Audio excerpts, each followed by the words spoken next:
નમસ્કાર મિત્રો, મારું નામ છે આર્યન અશ્વિનભાઈ વાઘેલા. તો કેમ છો તમે બધા? મારી ચેનલને જોવા માટે લાઈક, સબસ્ક્રાઈબ અને શેર કરો. તો હું આજ તમને કહેવાનું છું એક મસ્તીની વાર્તા.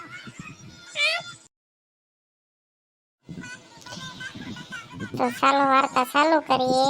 એક હતી સકલી અને એક હતો સકો. સકી લાવી ચોખાનો દાણો અને સકી લાવી મગનો દાણો. પછી બે બનાવી ખીચડી. એટલે બે બનાવી ખીચડી. પછી ખીચડી બનાવીને સકી ગઈ પાણી ભરવા. સકી પાણી ભરવા ગઈ એટલે સકાને બહુ ભૂખ લાગી. તો સકાને એમ થયું કે થોડીક ખીચડી ખાઈ લઉં. તો સકાએ થોડીક ખીચડી ખાધી. તો સકાને ખીચડી બહુ મીઠી લાગે એટલે તે બધી ખીચડી ખાઈ ગયો અને સૂઈ ગયો. પછી તેણે એમ કીધું, તો એવો વિચાર કર્યો કે આગળ સકી આવશે એટલે એમ કહે કે રાજાનો કૂતરો ખાઈ ગયો એમ વિચાર કરીને સૂઈ ગયો. થોડી વારમાં સકી પાણી ભરીને આવી તો સકી જોયું તો ખીચડી હતી નહીં. એટલે તેણે સકાને કહ્યું, સકા ખીચડી આપણે ક્યાં ગઈ? તો સકો કે મને શી ખબર, રાજાને કૂતરો ખાઈ ગયો. તો આ સાંભળી સકી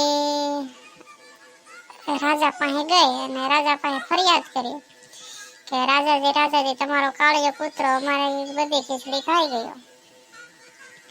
આ સાંભળી રાજાએ કીધું, ન હોય, અમારો કાળિયો કૂતરો ખીચડી ખાય નહીં. સકી કે હા ખાઈ ગયો. તો પછી કાળિયા કૂતરાને બોલાવવામાં આવ્યો. તો કાળિયા કૂતરાએ કીધું કે આ કે સકો ખોટો બોલે છે કે મેં કે ખીચડી ખાધી નથી. કે તમને એવું લાગતું હોય તો અમારા બંનેના પેટ કાપીને જોઈ લો. તો સકો બી ગયો અને તેણે કહી દીધું રાજાને કે મેં જ ખીચડી ખાધી હતી. પછી સકાને ઊંધા કવામાં લટકાડવામાં આવ્યો. પછી સકી બહાર બેઠી રોતી હતી. તો ત્યાંથી વાંદરો નીકળ્યો. તો વાંદરાને સકી બેન કે વાંદરાભાઈ સકાને બચાવો તો હું તમને ખીર બનાવી આપીશ. તો વાંદરાએ ના પાડી કે રાજાએ સજા આપી તે કંઈક વિચારીને જ આપી હોય ને. ત્યાં પછી એક શિયાળ નીકળ્યું. શિયાળે તેને સકીએ કીધું કે આપણે કે સકાને કે બહાર કાઢી દે શિયાળ, તો તને ખીર ખવડાવે. તો શિયાળ થોડુંક ખીરની ઓલામાં આવી ગયું એટલે તે ખીર ખાવા માટે તૈયાર થઈ ગયો અને સકાને બહાર કાઢી દીધો.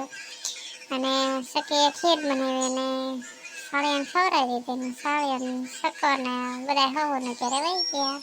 વાર્તા પૂરી.